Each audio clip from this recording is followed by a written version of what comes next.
Hola, soy Cirilo Rivera García, responsable del área de atención a las masculinidades e interculturalidad de la DIGE de la Benemérita Universidad Autónoma de Puebla. Bienvenidas, bienvenidos, bienvenides a este programa. Platicaremos de acciones para prevenir la trata de personas con fines de explotación sexual. En la UAP trabajamos por una universidad libre de violencia y discriminación. Empezamos debates desde la academia.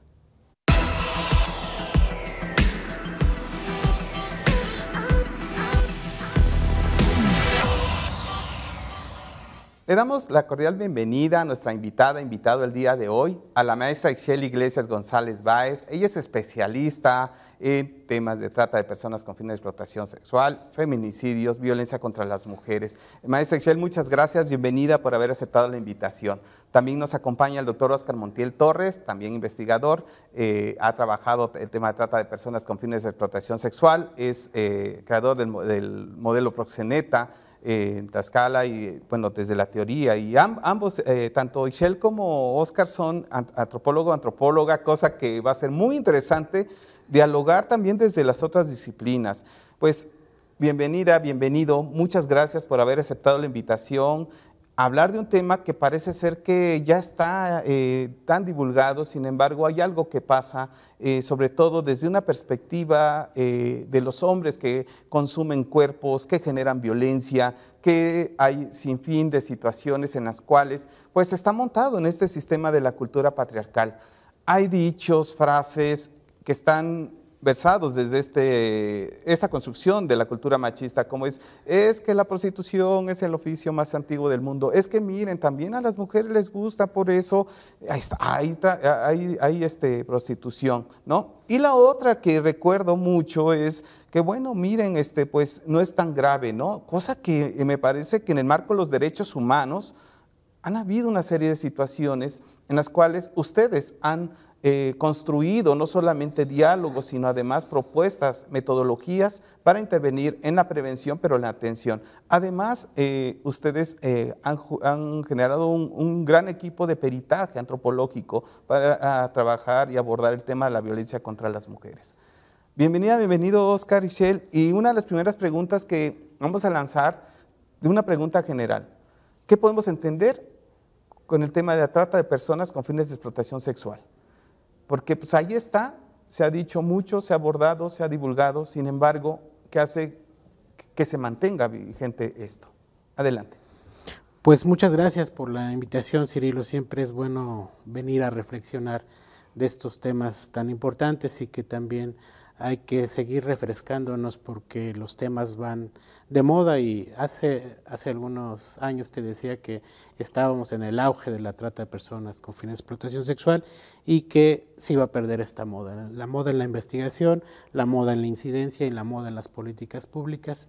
Tanto es así que a 4 años del nuevo gobierno, de la Cuarta Transformación, no tenemos aún un programa para prevenir, atender, sancionar y erradicar la trata de personas, lo cual me parece, uno, que es una medida de nuestros tiempos, de que el tema ha pasado de moda, y dos, la gravedad, porque hay miles y miles de mujeres, sobre todo víctimas de trata. Recordar que este fenómeno surge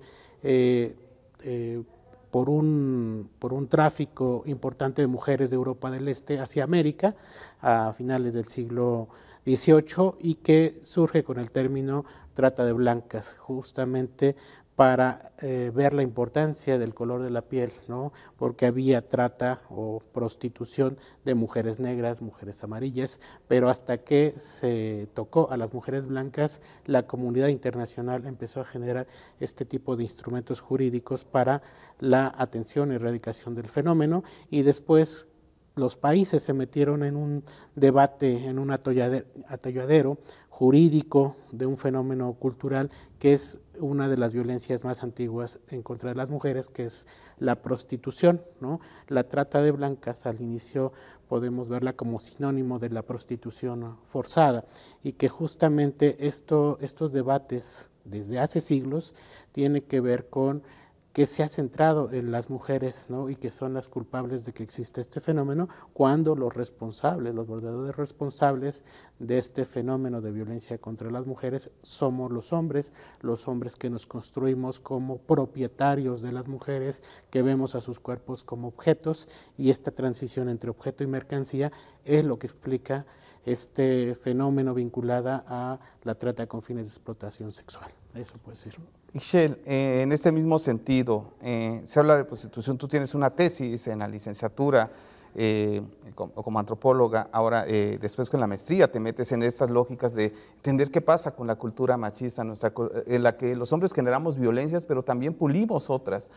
Y hablar de prostitución, y tú has trabajado y abordado en tus temas de investigación, de trabajo con mujeres en situación de prostitución. Coméntanos, porque hablar de prostitución, mujeres en situación de prostitución, trabajo sexual, ¿qué implica hablar de todo este fenómeno que a veces creemos que es lo mismo?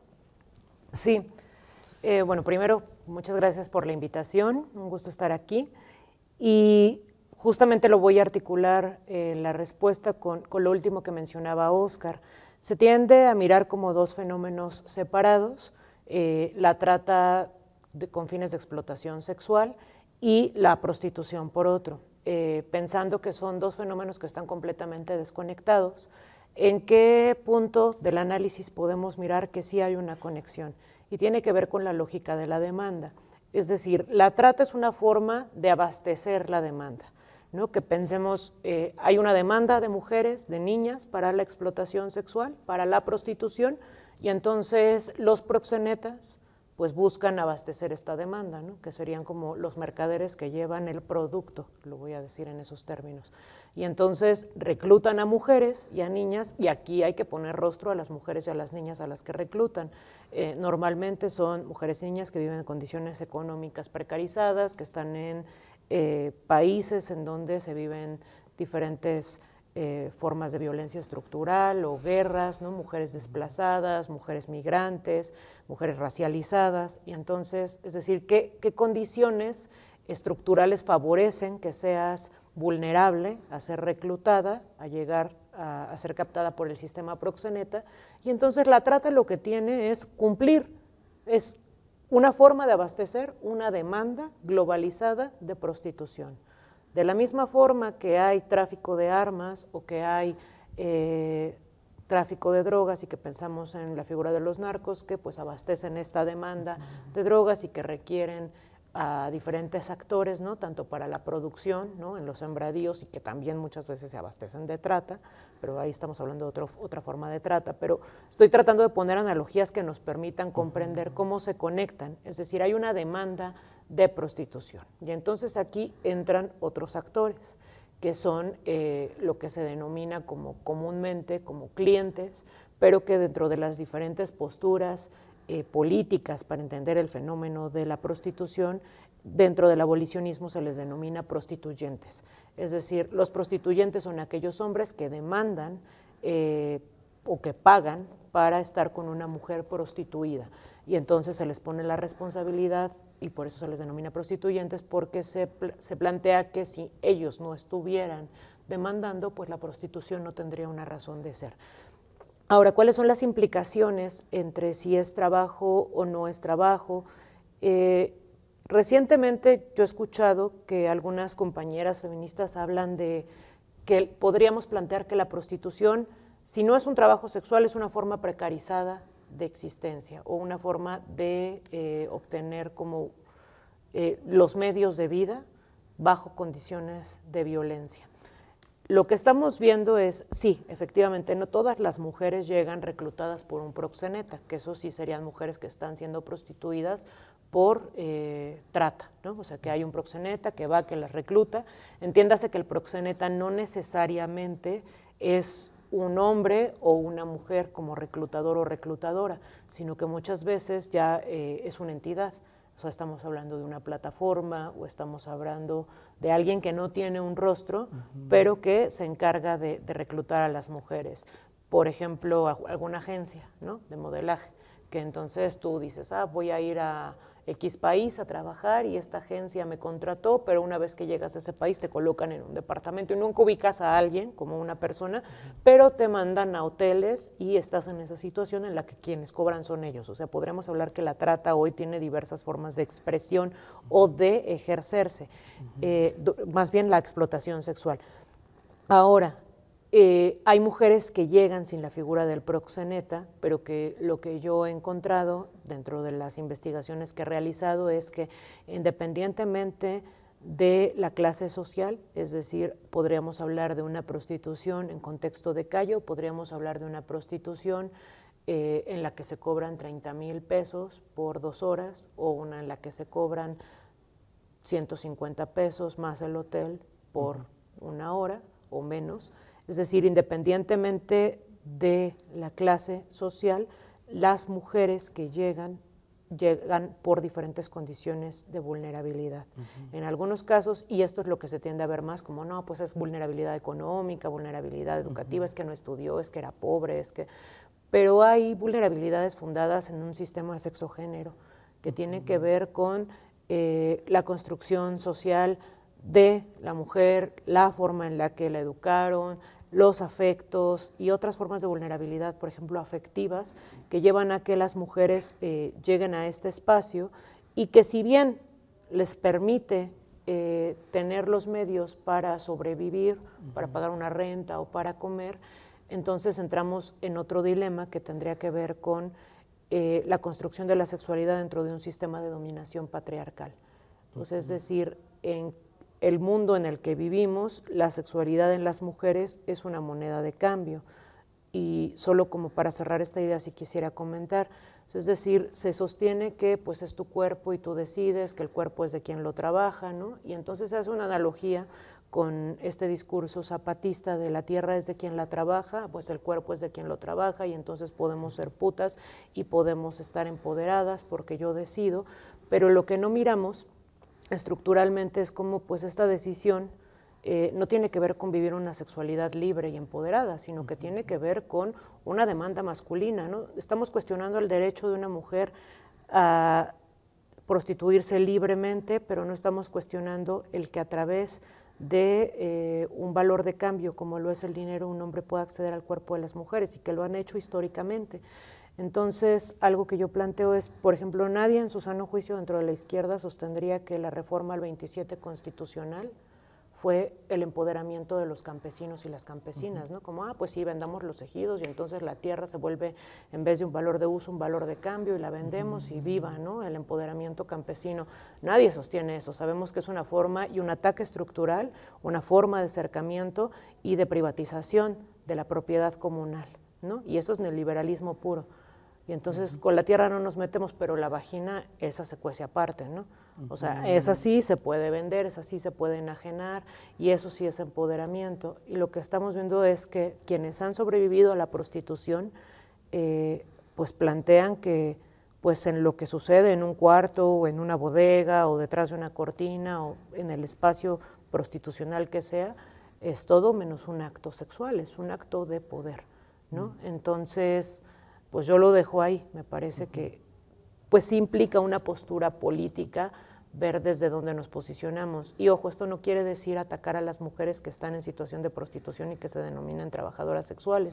O sea, con todas las mujeres que trabajé, cuando les preguntaba ¿a qué te dedicas? Era, pues soy trabajadora sexual, soy sexoservidora, soy meretriz. Usaban diferentes términos y no implica decir, no, compañera, tú estás mal, ¿no? O sea, implica asumir desde dónde te enuncias, desde dónde estás y entender, ¿no? Pues sí, claro, viven de ahí, pero entender que muchas de ellas viven de ahí y llegaron por un proxeneta que 20 años después las dejó porque ya no eran redituables, ¿no? Y entonces ellas se quedaron en esa espera de poder salir y pues después ya no pudieron salir, ¿no? Entonces, me parece que también algo que ha generado enemistad es que se piense que al plantear que la prostitución es un espacio social e histórico que violenta a las mujeres, estamos atacando a las mujeres en situación de prostitución y en mi caso, pues nada más alejado que o sea, por supuesto que no se trata de atacarlas a ellas, se trata de visibilizar una violencia histórica y estructural en contra de las mujeres. Claro, y es lo que más adelante, bueno, y he aprendido con ustedes de alguna manera en otros espacios, tiene que ver con esos procesos de dominación y que los hombres, al estar en esos privilegios, pues para que los cuestionamos y así es la vida. En ese sentido, ahora, Oscar, quiero retomar cosas que Ixchel ya ha puesto, el tema del proxeneta. ¿Qué es el sistema proxeneta? Y la otra es que los hombres, o hemos escuchado, o en alguna medida también los hemos enunciado, decir, bueno, pues es que la prostitución es el oficio más antiguo del mundo. ¿Qué sucede? Porque no solamente pasa en la calle, también se reproduce en los espacios universitarios. Por eso desde la Dirección Institucional de Igualdad de Género, desde la UAP, desde TV UAP, buscamos dialogar, reflexionar, que estos espacios se vuelvan un espacio de reflexión, más que un mandato, como bien dice Ixchel, no es cuestionar a la compañera, es el sistema que está ahí estructurado y que afecta la vida de las mujeres. ¿Qué es el sistema proxeneta? ¿Qué pasa con estos discursos? Sí, pues el sistema proxeneta es un concepto que he tratado de definir como un sistema compuesto de tres actores principales: las mujeres en situación de prostitución, los proxenetas y los prostituyentes, que son los mal llamados clientes, y que tiene como una lógica reclutar mujeres con lógicas de poder vinculadas a un sistema de esclavitud sexual que implica la satisfacción de una demanda, como lo plantea Ixchel, y que este concepto ha permitido entender no solo el fenómeno en el sur del estado de Tlaxcala, sino en Puebla, México y en todo el mundo. Es decir, esta teoría es transcultural porque justamente una de las cosas es desmontar los mitos asociados a la prostitución. Como bien lo decías, mucho se piensa y se justifica que la prostitución no existe porque es el oficio más antiguo del mundo, ¿no? El primer mito que hay que desmontar es ese, como bien ya lo mostró Ixchel en su tesis, ¿no? El primer oficio en la humanidad tendría que haber sido el de partera, ¿no? Con esta condición del poder de las mujeres de dar vida, justamente cómo traer vida al mundo implicó una serie de prácticas sociales y culturales para poder hacer que los humanos pudiéramos reproducirnos y perpetuarnos en el tiempo. Y creo que una de las cosas también importantes para complementar lo de Ixchel tiene que ver con que siempre se pone el punto en las mujeres y no en nosotros los hombres, y que es otra de las estrategias que se ha nutrido el sistema patriarcal. Este debate siempre ha existido entre las que llaman algunos las abolicionistas y las reglamentaristas, y que tiene que ver con que el sistema proxeneta ha entendido muy bien cómo piensan las mujeres. Claro, pues se ha expropiado de su cuerpo, de su vida, de su subjetividad, y que justamente los proxenetas, el sistema proxeneta no va a salir a defender los sistemas de prostitución, ¿no? ¿Cómo se va a ver que un proxeneta defienda, ¿no? Pero ¿qué tal si lo defienden las mujeres? ¿Y qué tal si metemos la semillita ahí de que el cuerpo es de quien la trabaja, la esquina es de quien la trabaja? ¿Qué tal si estas abolicionistas les decimos que son moralistas, que son toda esa serie de palabras discriminatorias que van sobre ellas? Y por otro lado empoderamos a las mujeres que se asumen como trabajadoras sexuales. Es una estrategia perfecta del sistema proxeneta, porque desde el inicio de la humanidad, ¿no?, entre estas categorías de buenas mujeres y malas mujeres, ¿no?, se dividen, se enemistan, ¿no?, desde que hay mundo, ¿no?, desde que Eva y Lilith se pelearon, la manzana, la serpiente, los castigos divinos. Entonces entendamos que estamos en un proceso de reproducción de la dominación masculina sobre las mujeres, y que justamente ahí está el meollo del asunto. Entendieron que enfrentándose las mujeres, los proxenetas del sistema proxeneta y los prostituyentes o mal llamados clientes pasan desapercibidos. Otro de los mitos que hay que erradicar es la sexualidad irrefrenable de nosotros los hombres. Es decir, se piensa que si no coges, si no tienes relaciones sexuales, ¿no?, te podrías morir, ¿no? Si calientas el boiler y no te pasas a bañar, entonces no, procura no seducirme más. Es decir, se ha normalizado la cultura del acceso de los hombres al cuerpo de las mujeres por una situación de intercambio de mujeres de forma legítima, pero cuando no hay esto, se construye la figura del violador. Y en este sentido tenemos 3 tipos de hombres que la sociedad no tolera. ¿Cuáles son? Es el violador, es el feminicida o el matador de mujeres. Históricamente, un hombre que mata mujeres no está bien visto por la sociedad, un violador tampoco, y tampoco el que se mantiene de las mujeres, el proxeneta. Esta tríada de hombres ha permitido construir el monstruo, ¿no? El que no está bien recibido, pero nunca se ha cuestionado al hombre que compra servicios sexuales. Y ya François Héritier lo ha dejado muy en claro. Cuando las mujeres o los grupos defienden el derecho de las mujeres de vender su cuerpo, lo que ocultan es el derecho primario de los hombres de acceder a su cuerpo mediante un pago. Y también la misma François Héritier ha dicho que esto tiene que ver con que desde el inicio del patriarcado, cuando un hombre violaba, se le sancionaba. Algunos se casaban con la víctima, pero también se empezó a hacer este intercambio de pagar por la honra de las mujeres. Entonces, esta reflexión histórica, filosófica que hace François Héritier lleva a entender cómo se ha cambiado la indemnización por la violación al pago por un servicio sexual. ¡Wow! ¿No? Ese es el punto, ese es el meollo del asunto, y vemos cómo se conectan los mitos, ¿no? Oficio más antiguo del mundo, la sexualidad irrefrenable, que ocultan el deseo de los hombres de violar a las mujeres a las cuales no tienen acceso, y grandioso invento del patriarcado, la institución de la prostitución, que ha servido para no solo en las ganancias económicas, que es una de las explicaciones, sino fundamentalmente de mantener a las mujeres sin pensamiento crítico, sin decisión, sin conciencia propia, y que justamente lo vemos en las canciones, lo vemos en los espacios universitarios, ¿no? En donde el sistema proxeneta ha sido tan eficaz que ha llevado a muchos académicos y académicas a defender el trabajo sexual. Pero cuando yo digo estas verdades, ¿no? Que son verdades, que así lo podemos ver, cuando las entendemos nos cae un balde de agua helada, decir, caray, he sido objeto de un sistema de dominación que es el sistema proxeneta en alianza con el sistema patriarcal, y entonces ahí sí ya nos podemos meter a definir quiénes son esos hombres que están violando mediante una indemnización que es un pago por los servicios sexuales, ¿no? Y entonces padres, hermanos, tíos, compadres, vecinos, pastores, como dice Sonia Sánchez, son los hombres que estamos reproduciendo esto, y por eso el punto no son las mujeres, somos los hombres que estamos accediendo a las mujeres mediante un pago, y que finalmente es una analogía de una violación pagada. Esa es la realidad. Sí.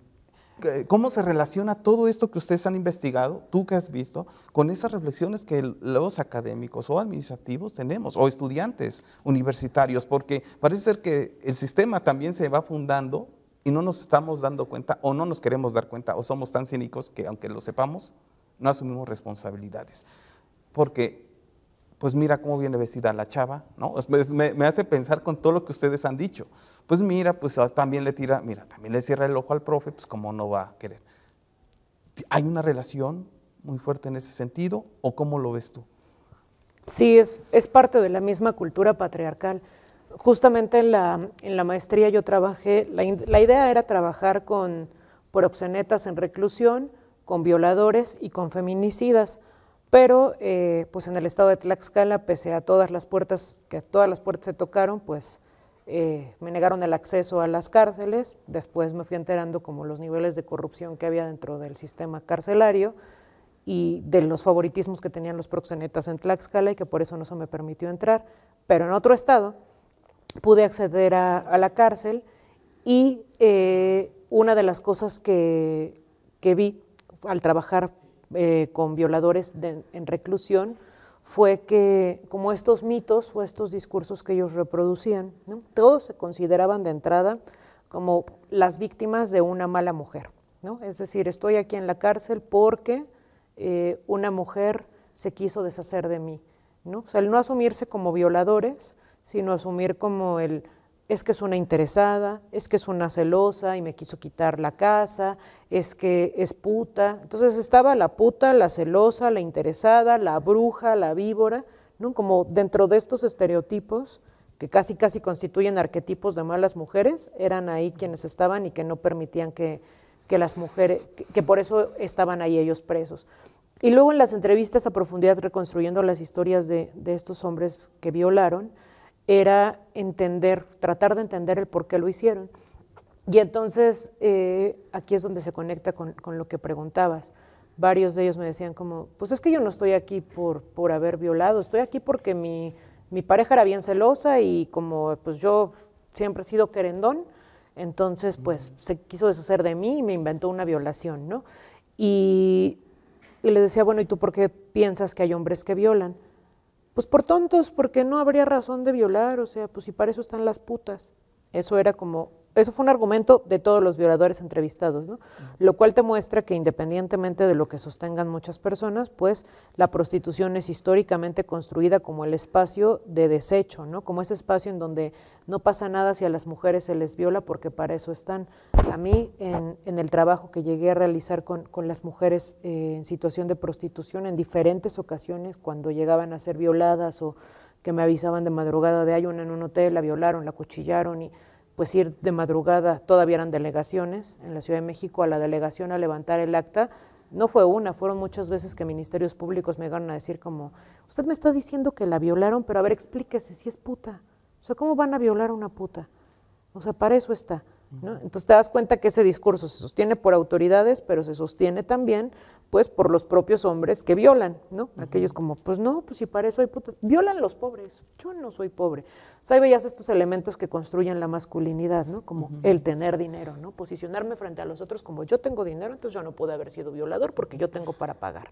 Eso es una.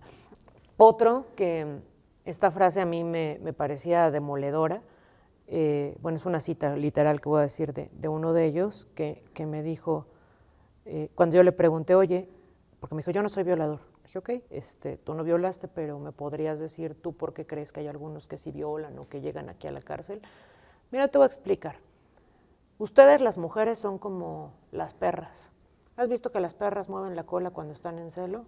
Y yo, sí, he visto a perritas en celo. Ah, bueno, pues ustedes, las mujeres, son como las perras que cuando están en celo mueven la cola y entonces nosotros, los hombres, pues las seguimos y entonces pues les damos lo que quieren. Y gracias a eso el mundo es mundo. Y entonces, cuando se queda esa como cita demoledora ahí, ¿no? Y yo seguí trabajando con él, lo analizaba y decía, claro, eso es lo que el feminismo en los años 70 nos decía que es el origen del patriarcado, que tiene que ver con el control sexual de las mujeres.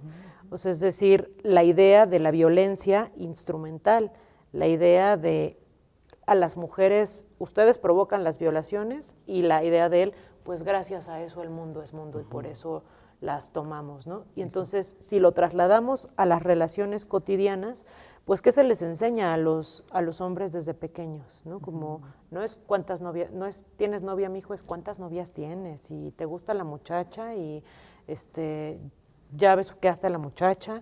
Es decir, es una serie de invitaciones a que construyan su masculinidad en torno a los éxitos sexuales, ¿no? Al tema de la conquista, de acceder a las mujeres, de juzgarlas y de catalogarlas como la buena, la mala.